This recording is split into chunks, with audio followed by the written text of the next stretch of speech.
Thank you very much for the kind introduction. Today I will talk about faster and more robust metal additive manufacturing by zooming and shaping the beam profile. So actually that's the topic, and that's also our aim. We would like to have a more robust processing and a faster processing by the combination of an increase of the size of the beam profile and changing actually the beam profile. And that's the USP of our setup compared to the other ones, and that's the thing I would like to describe you today. So first of all, I will talk about motivation, then we will talk about green additive manufacturing. Why is it maybe green compared to traditional processes? Then I will talk about the methodology, what we have developed at TU and how we can increase the production speed and get maybe a less dynamic melt pool. And at the end, I will explain just shortly what's next. So actually, I like the video on the left-hand side a lot. It shows the typical powder bed fusion, so additive manufacturing processing, where you see a highly dynamic process. So in the middle, the bright spot is the actual laser beams. You see a highly dynamic process, and actually the process is not that fast, right? It looks quite slow, and you have this typical hedge-wise exposure, and typically you use Gaussian beam profiles. And what you can also see is quite nicely the spatter formation. Spatter formation is something which is always not that good, because the spatter formation may lead afterwards to defects in the process, and that's why we will also have a look later on at spatter formation mechanism and how to trace maybe a spatter and decrease the spatter formation, decrease or increase melt or a smoother melt pool, and this is actually done in our case with different kind of ring-shaped beam profiles. So state of the art are Gaussian beam profiles, high laser powers of course, and more or less low scan speeds, and this may lead to effects like overheating, spatter or balling, which you can see in the video. So to sum it up, why is additive manufacturing or powder bed fusion at the moment maybe not the most sustainable manufacturing technology? In some cases, it's not economical. Powder bed fusion is actually at the moment too rich. We just can use at the moment Gaussian beam profiles, and it's wasteful because if you have the spatter formation, the spatter and the spatter particles cannot be used for another processing step, for example. And our objectives are actually to reduce the production costs, to increase the process stability by beam shaping, and to increase the resource efficiency, which also means we would like to tailor the process in a direction that we have, for example, less evaporation of the material and come in the direction of a more resource efficient processing. So green additive manufacturing, what is the innovation and the ambition we are aiming for? So we try to do beam shaping in the field of powder bed fusion with programmable beam shapes, and the USP, I explained it before and we will see it on the next slide, is that we have combined not only the AFX laser where you have the programmable beam shapes, we combined it with a 4-axis scanning system from RAYLASE where we can also change the size of the beam profile, and this means that the smallest Gaussian beam profile is in the area of 80 microns and the hugest ring-shaped beam profile is in the area of 450 microns, and this means the variety of changes is quite high. And what we are aiming for is that first of all we would like to come in the direction of first-time right manufacturing to get a more sustainable process, means for us less spatter formation and less waste during processing, and we would like to increase the productivity by increasing the actual production speed, and this not only by increasing the scan speed but by also decrease or increasing, for example, the hedge distance, which means you need less single lines actually for the same area you would like to expose. But at the beginning, so we are aiming high, right? These are the aims all of the companies in the field of AM are aiming, and therefore we need first of all some basic investigations, and I will show you some results of these basic investigations today. So here you see our overall setup, which I will show the videos later on. So we have the programmable AFX1000 laser. Unfortunately, we haven't yet the 1500. Maybe we'll get it soon, hopefully. And we have combined this with the so-called AM module from RAYLASE, where you have not only 3 axes but this 4th axis to change the size of the beam profile. And on the right-hand side, you see these unique, let's say, beam profiles we can adjust from the smallest Gaussian beam profile here, which is around, I mentioned it before, 80 microns, and the hugest ring, which is the index of the AFX setup 6, and the magnification of the RAYLASE AM module of 2, which means that the hugest ring profile has a diameter around 450 microns. And the first investigations, they were already published, and I showed some of these investigations also last year, have proven, first of all, that we are able to increase the process window.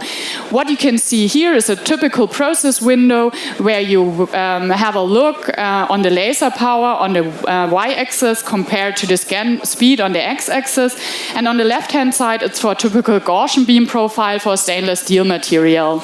The green areas are the areas where you have a successful processing, which means you have the right density, for example, or the right combination of your welding width with your welding depth.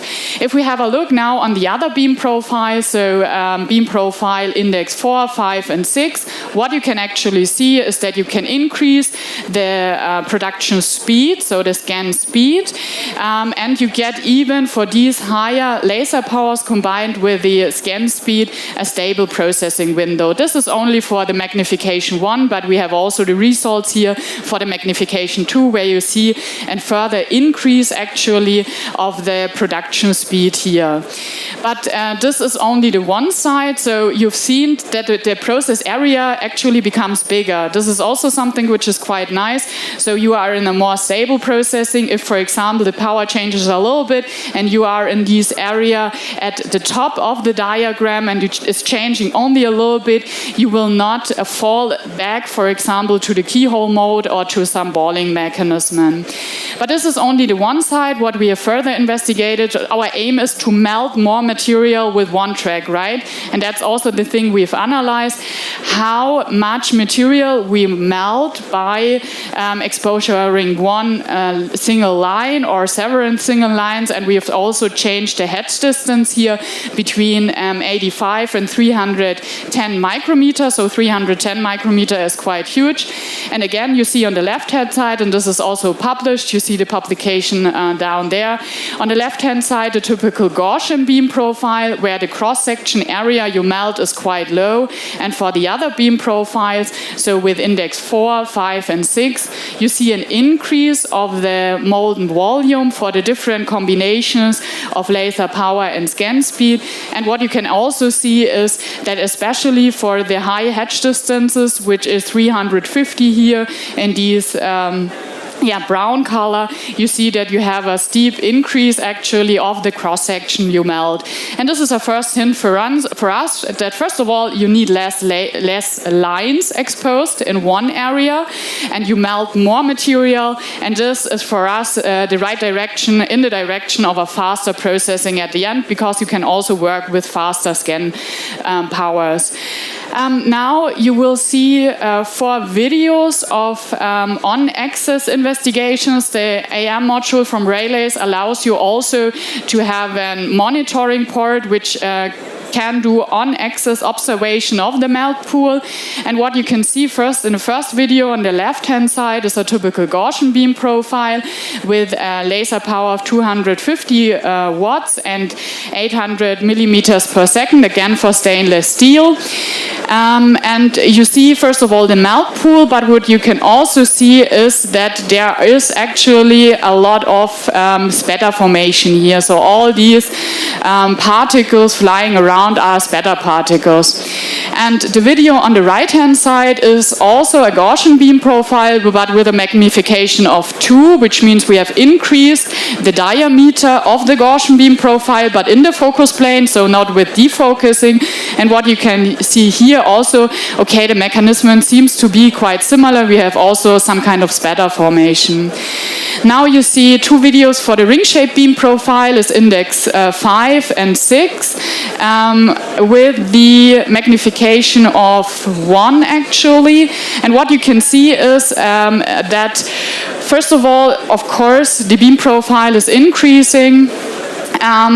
But one thing we would like also to investigate beside this increase of production speed, and you see it actually in the videos, is it possible to also reduce the spatter formation? In all the videos you've seen here, we see some kind of spatter. And we would like to understand, do we get a really smoother melt pool with less spatter with a different kind of ring-shaped beam profiles? That's why, additionally to the investigations I've shown before, we have developed a spatter tracing algorithm based on the videos you've seen before. So the raw image or the raw pictures is the first picture. You can, the first picture, that was wrong. Is the first picture you see here. That's the actual image, and what we have done afterwards, we have first cut out, blackening the actual melt pool, so the interaction zone, to analyze the spatter we have created, and then we track these spatter actually, we count the spatter, and we can also have a look on the speed of the spatter, while the speed of the spatter is also an important information for us of the spatter formation mechanism behind. And we have done this for all of the different beam profiles, and here again you see the videos but with the spatter tracing algorithm. And first of all, you see the video with the typical Gaussian beam profile. You see the different recognition of these spatter, and what you can also see is that the speed of the spatter, so the blue lines would be spatter which are not that fast, and the yellow one and the red one are spatters or particles which are actually faster. And this is for the Gaussian beam profile. On the left-hand side, then we see it for the beam profile actually with the index 1. I'm not sure if a lot of people have investigated the index 1 yet. We are looking into the index 1 because we also try to manufacture materials which are at the moment difficult to be manufactured, like hard cracking materials, like Inconel 939, for example. And that's why we are also investigating this beam profile, because with these, let's say, additional power input in the outer ring without melting actually the outer ring, you can completely change the thermal household there. But what you can see is for the different ring beam profiles, so here on the left is index 1, then on the right is index 1, on the left in the second row is index 2, index 3 is on the, again on the right hand side, and index 4 it's on the left hand side.